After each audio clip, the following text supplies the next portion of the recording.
So, welcome to our human and machine project, where we are mid-phase of the project and we have so much going at the moment that we really thought we would want you backers and others to tap into our awesome and exciting time. To start out with, I want to have a bit of a look into what we are doing with the robotics, and Mikael, you're working with the robots. Where have we come so far with the robots? Yeah, what we did in the last time was basically hooking up the robot to the mind wave from Sky, brain reading device where we can control the robot movements by levels like attention or meditation. That works pretty well, but we still need to refine it a little bit. And yeah, right now I'm doing a little bit like a stress test here with a single Arduino, nothing more, and the whole code for calculating the position is running on the Arduino. We're thinking of possibly having other robots on stage. We've been exploring a bit the cool spheros, maybe encapsulating them into some kind of props, having them do stuff on stage. Maybe more than one, a lot of them. And then using our double robotics, Julius. We're thinking of maybe inviting an audience to take part in the play through Julius. Yeah. Or maybe we'll have it on stage. We haven't really made up our mind yet on where we are at it.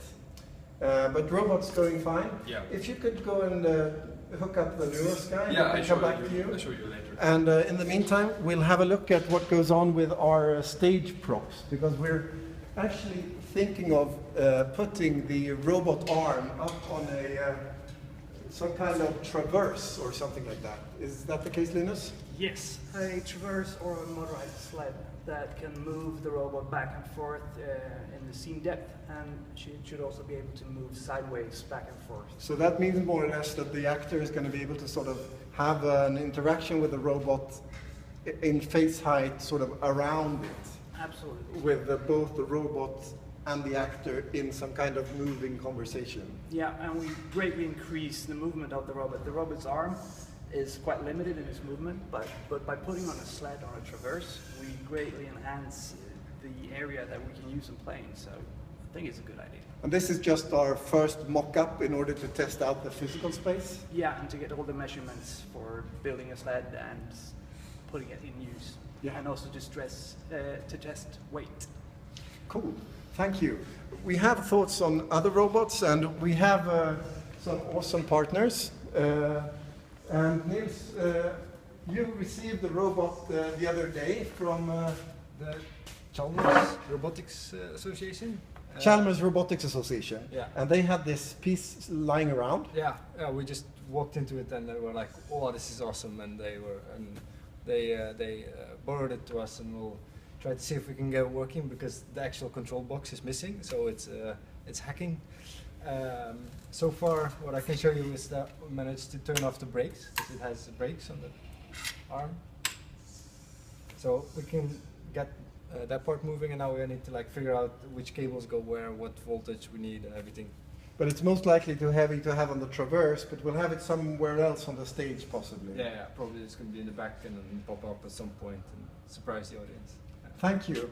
We'll go and have a look at how's it going for Robert with a play, and with Mikael working with the Sky headset, and see what goes on over here. It's down in this room. Yeah.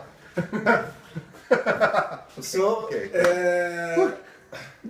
in the middle of rehearsal, or testing perhaps, Mikael, what are we doing here? Yeah, we have set up here our small mind wave test room, and what we're basically doing here is Robert, our actor and director, he has the mind wave on, as well as a pulse meter. So we measure basically his brain activity as well as his heart rate, and plot it there on the screen and save it in a file. So and what we're going to do later is like we look at the data and see if we have certain kinds of patterns or different kind, or if we have different kind of emotions and different kind of brain activity that we can later map into the actual movement of the robot, for example, or in the general into the stage environment. So we got some awesome help from Beyond Theory Yeah, Robotics in Pittsburgh. They sent us some really helpful code stuff, and yeah. So an awesome thank you. Yeah, I will Beyond Theory. contact you, by the way. We'll get back in this weekend with some more questions.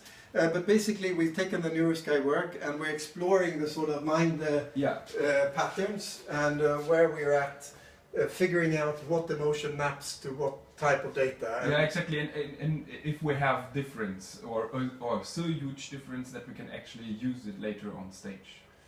And Robert, Yes. speaking about the stage, how's it going with the screenplay? It's developing in a nice and steady way, as it should. We have had one version so far, and we have some new brilliant ideas and some new characters coming up. We are hoping to have a second version next week, and to be able to put it up on the internet and connect it to the blog, so that people can actually go in and look at the play as it is written and comment upon it. Okay, so it will be a sort of a co-creative process where you will bring in people's ideas and thoughts through the comments and change the script as you get notions Yes. from outside of our project. Because the script is slowly progressing until maybe a week before the premiere, when we are looking to have the final shape of everything. So, speaking about everything, how do you feel about the overall work of the project and where we are at the moment? No, it's great. I think it will be completely insane and very interesting, and I'm looking forward to show it to people in the beginning of May at the Science Festival. So if you're in Gothenburg at sort of the 9th or 10th of May at Teater Jaguaren, that's Yes. where to sort of tap into the project and take part of our premiere, basically. And there will be some interesting talks as well during this occasion. Cool. And So we'll get back to you in a couple of weeks and tell you more about where we are going in the project and how it's progressing. Thank you for taking a peek, and do comment and share your thoughts and ideas on where we are and where we should head up until May.